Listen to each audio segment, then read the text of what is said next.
feel-good breakfast show.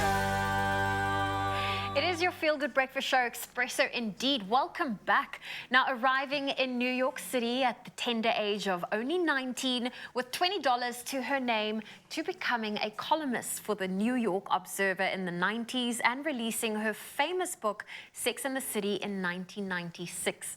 Candace Bushnell is the original Carrie Bradshaw, whose book and now show has become a cultural phenomenon for redefining modern relationships and the portrayal of female friendships.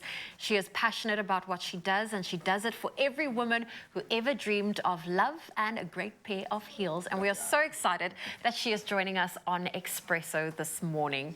Candace, good morning, and thank you for joining us. Good morning.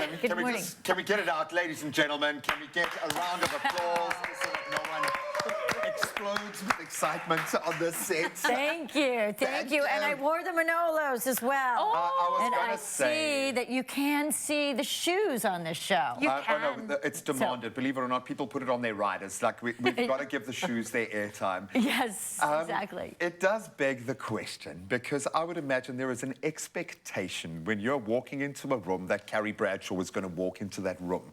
Do you feel that? Do you feel that weight of expectation now that you've become almost legend and lore within the world over? How does that feel? You know, I actually don't feel that expectation. Really? I feel so much myself, and I have ever since I was a kid. And I think that, you know, that's really what comes out. And in my show, True Tales of Sex, Success, and Sex in the City, how I created Carrie Bradshaw and why is one of the stories. So Carrie Bradshaw, for me, is really just, I mean, it's just an alter ego. It's really just a name that I gave myself so that my parents wouldn't know what I was up to. They couldn't track you. In New York. Because I went to a sex club for my first assignment for Sex and the City, and my parents called and said, "Oh, we're going to read your column every day." And I was like, oh my God, I have to do something. And then I said, I'm Carrie Bradshaw. So that's really how it started. So for me, Carrie Bradshaw it's really just my authentic self. Just one lens to look through. I love that. You know, but of course on the TV show, you know, Carrie Bradshaw is played by the fantastic Sarah Jessica Parker, who I adore, and actually in my stage show, we play a little game, real or not real, because there's so many things that happened on the TV show that happened in my real life, but they're better or worse. And most of them have to do with a lot of the guys that Carrie Bradshaw dated. I dated very similar guys. So did anyone ever break up with you on a post-it? Yeah. I love that. I love that we are able to have this conversation with you and have you be able to reflect, because there's a lot of young ladies that are taking that plunge with their careers. But if you had to think back to when you arrived in New York at the age of 19, did you ever think you would end up where you are now? And perhaps for girls that need to, you know, rough it out, if I can put it that way, to climb that ladder to where they want to be. Are there any words of encouragement you can perhaps share with them? Well, it's like I say in the show, pay your dues.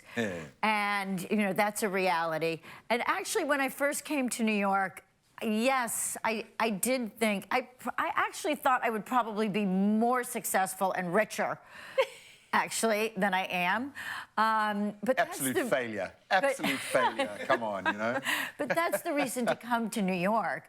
People come to New York to make it and to be successful.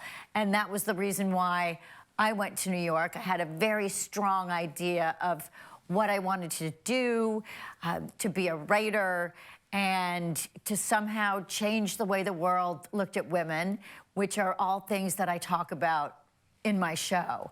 So the trick to it is just keep going and don't give up. Fortitude, yeah. So, and the show traces, you know, some of my ups and downs, you know, looking for success, and that's kind of, it's kind of a classic story. come to New York to make it in the big city. And it is a big city. Anyone who's spent time there, I think it's a melting pot. It's a global village. As much as it represents America or a side of America, it represents a global kind of creative thrust. Well, we always feel like New York is kind of separate from the rest New of York, yeah. That's how I we think- feel about Cape Town. Listen, I think Cape Town wears that it's its T-shirt as own well. thing, so, you yeah. know, and it's a very diverse, sophisticated city that people come from all over the world, all over the country.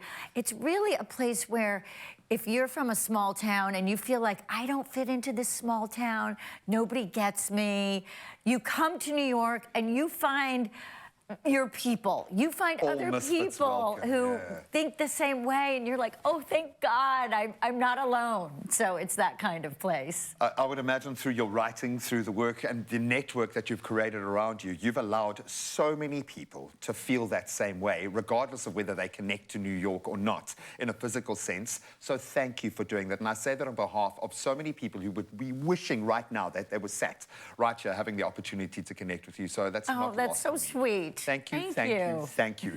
She ain't going nowhere. We've got her in the house. If you've got any questions that you'd like to filter through, let us know on our social media platforms. Send us a voice note. If there is a particular character that has allowed you to live vicariously through them, we want to hear about those kind of connections. What an absolute privilege to have you here. And yes, she's sticking around, so don't move a muscle.